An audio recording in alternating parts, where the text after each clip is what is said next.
Міне қазір біз қалтасының ең көрінетін бетіне осыны өз матасынан үстіп тігіп қоямыз. Өйткені өз матасынан толық істеуге ол қалың болып кетеді. Міне айландырып осылай тігіп бір бетін дайындап аламыз.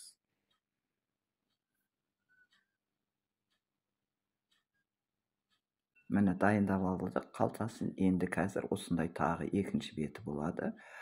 Бұны қазір қалай тігетінін көрсетемін. Бұны ойығын осы жерде тура ойып қойғанбыз. Осы жерден 5 миллиметрдей қылып тігіп шығамыз. Екі жағына да тігіп болғаннан кейін біз ол жерге міне тігіп болғаннан кейін екі жағында біз насержка беріп отырамыз.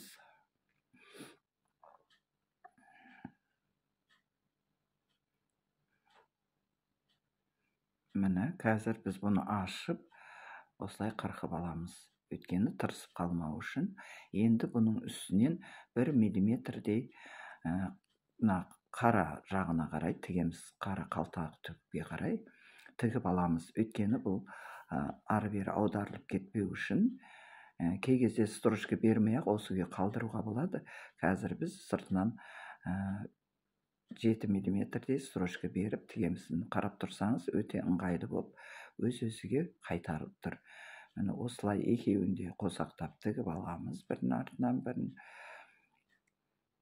Қазір міне енді екіншісінде осылай тігіп аламыз. Көрсеңіз, осы мен оң бетіне сызғаным пішкенде көрініп тұрсын деп мінекей жаңағы тіккен жерімізді қойып, бұлапқы шаншып аламыз осылай.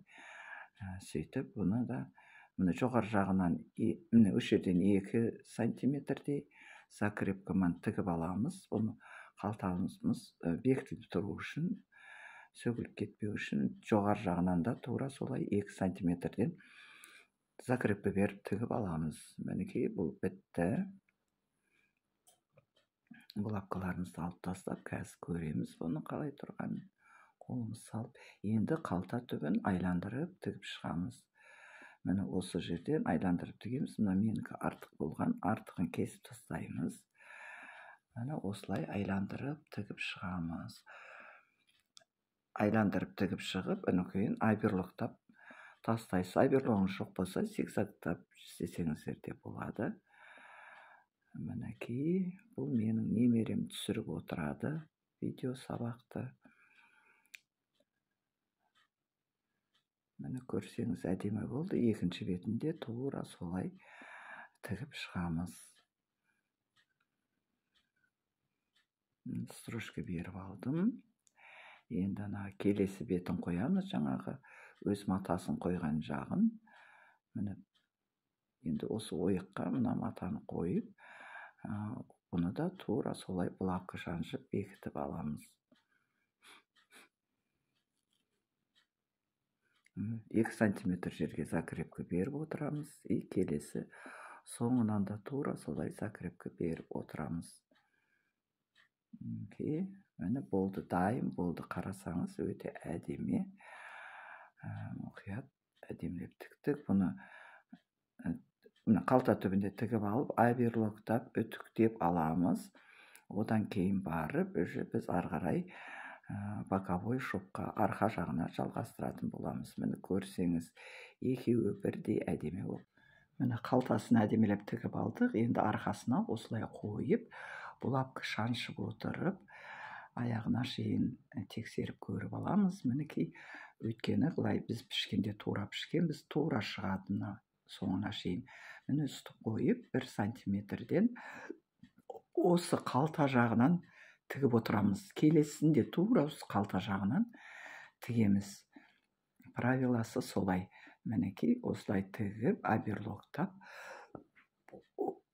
келесінде тура солай тігіп, айберлоқтап, үтіктеп аламыз. 1 сантиметрден тігеміз, міне үстіп отырып. Бұлапқаларымызды алып тастап, мінекей, соңына да жеттік. Өте әдемі болып шығып жатыр. Айберлоқтап болғаннан кейін осы тігісімізді үтіктейміз. Тіккен боковой шовымызды тура осылай үтіктейміз. Бірінші бір шетін үтіктеп аламыз, бері қарай жатқыздырып, мінекей. Енді келесі бетінде осылай ары қарай жатқыздырып үтіктеп аламыз. Сол кезде өте әдемі болып шығады. Осылай үтіктеңіздер.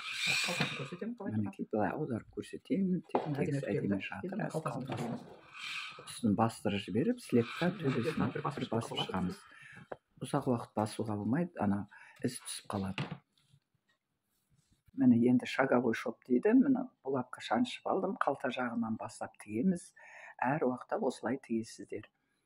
Келесі бетінде тура қалта жағынан, балақ жағынан бастаймыз. Балақтан аяқтады.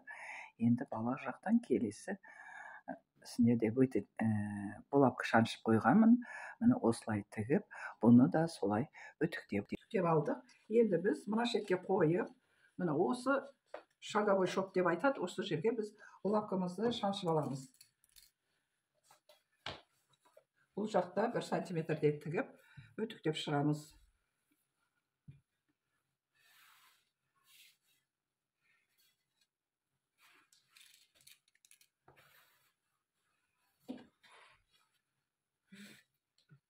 Мінекей осы жерін бұлай тігіп шығамыз.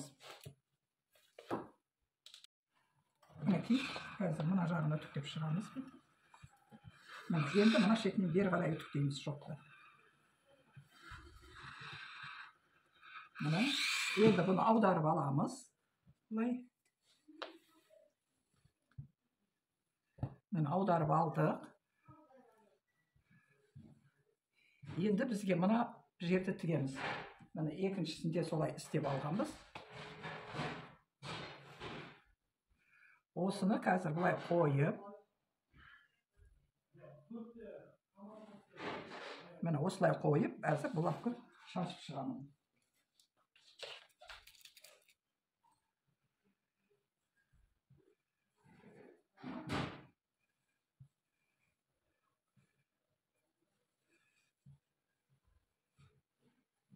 Міне жердегі шобын, бір шобын бұяқа, бір шобын мынақа қоямыз, өйткені қатты қалың болып кетеді бір жақтама болса.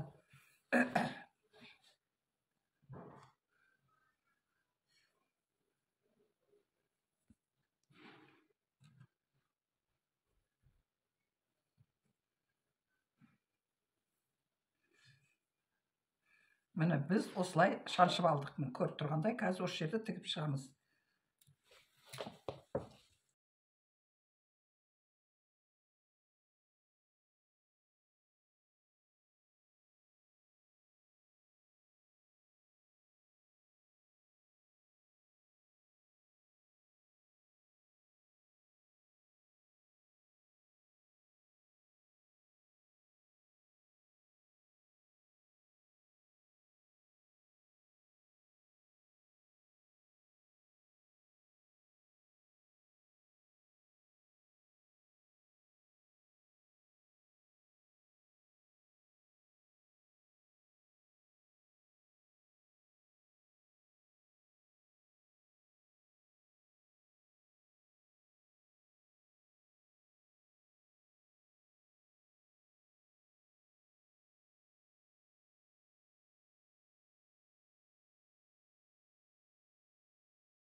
Мінекей белін, шалбардың беліне өлшеп алдым, жетпеген кішкентай жалғадық. Енді осыны бір-бірін құрастырып, кішкентай тесік қалдырып, резинка өткізетін келесі бетінде осылай жалғап алып, тігіп шығамыз да, оның арасын ашып шопты үтіктеу керек, үтіктеп алып, оны екеуін бөктеп, мына тігісін мен тігісін қойып, айландырып тігіп шығатын боламыз. Қыздар, осының арасына сіздер резинканы беліне өлшеп, тігіп атқан адамыңыздың. Сөйтіп, осының ішіне салып, кольцевой қылып тіге салсаңыздар да болады. Міне үстіп біз тігіп алғаннан кейін беліне қойып, булавка шаншып отырып, айландырып тігіп шығамыз. Сөйтіп оверлоктап аламыз.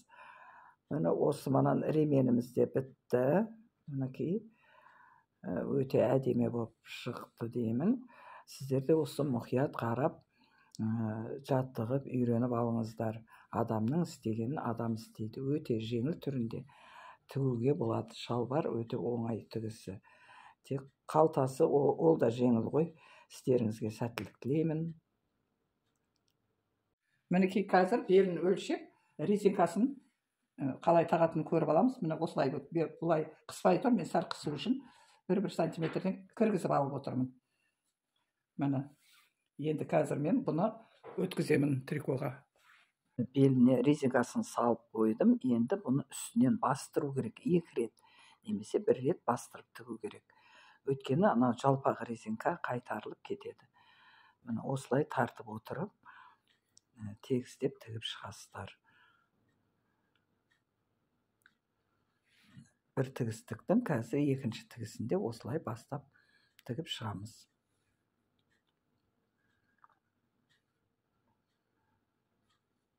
Міне осылай айландырып, тартып отырған күйі тігіп шығамыз.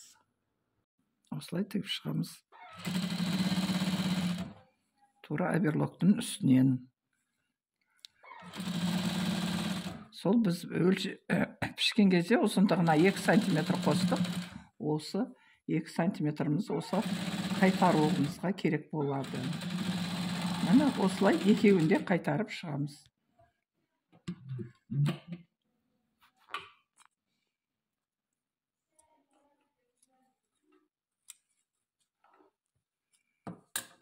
Мінекей көрсеңіз, мінекей осылай әдемі болып шықты.